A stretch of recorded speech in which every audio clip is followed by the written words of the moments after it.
નાસીનગર ભૂતિયા ડિમોલિશનનો મામલો. આ મામલે હવે પ્રદેશના કોંગ્રેસના નેતાઓ મેદાનમાં આવ્યા.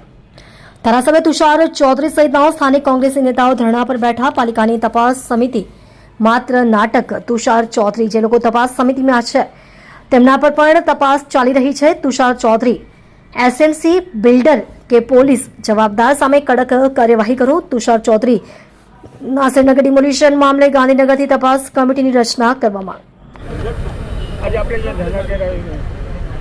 મેં આજે ધરણા એટલા માટે કર્યા છે કે 100 કરતાં વધારે ઘરના પરિવારો આજે રોડ પર આવી ગયા છે. એ લોકોને આજે મહાનગરપાલિકા દ્વારા એ લોકોની રહેવાની, જમવાની અને ઊંઘવાની વ્યવસ્થા થાય, એ લોકોને ન્યાય મળે અને જ્યારે સરકારી આવાસોની ફાળવણી થાય ત્યારે એ લોકોને અગ્રતા ક્રમમાં સરકારી આવાસ મળે એ માગણી સાથે અમે આજે ધરણાનું આયોજન અમે કર્યું હતું. અને અહીં અસરગ્રસ્ત જે પરિવારો છે જેમના ઘરો તોડી નાખવામાં આવ્યા છે એમની પણ મુલાકાત કરી છે. એમની મુલાકાતમાં પણ અમને જાણવા મળ્યું કે એ લોકોના છોકરાઓની ચોપડીઓ, એ લોકોના લિવિંગ સર્ટિફિકેટ લઈને એ લોકોનું અનાજ, એ લોકોના કપડાં એ પણ એ લોકોને લેવાની તક આપવામાં આવી નથી.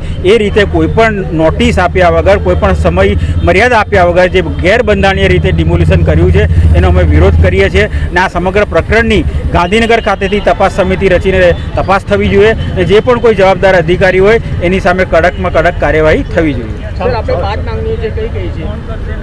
આ જે માગણી છે આ જ છે, વૈકલ્પિક વ્યવસ્થા કરો, એ લોકોને સરકારી આવાસો આપો.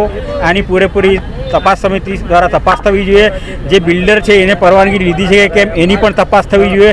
એને ગેરકાયદેસર બાંધકામ કર્યું હોય તો એ પણ તોડી નાખવું જોઈએ અને જે અધિકારીઓની સંડોવણી હોય એને કડકમાં કડક સજા થવી જોઈએ.